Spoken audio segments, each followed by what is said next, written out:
Hello, in this video I will show you how to withdraw from Phantom Wallet. Now it's a very easy process. So what you have to do is open your browser where you will have your Phantom Wallet. After that, open the Phantom Wallet application. Now just simply decide which type of crypto that you want to withdraw. And now in my case, it's going to be Solana. So choose the Solana option. Now click on the send option right over here. But before that, you will be needing an address where you're going to withdraw the amount. For that, go to Binance or any other exchange that you may have. So in my case, I will be using Binance. You can use any other like Trust Wallet or any other application. So what you have to do is click on deposit crypto, choose the proper coin, which is going to be Solana in this case, choose the correct network, then copy this address. And now go back to the Phantom Wallet again,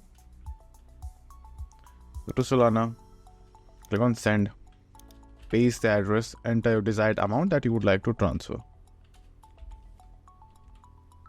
After that, all you have to do is just simply click on next, and that particular amount of crypto will be transferred or withdrawn to Binance. So that's it. And if this video was helpful, please consider subscribing and liking the video.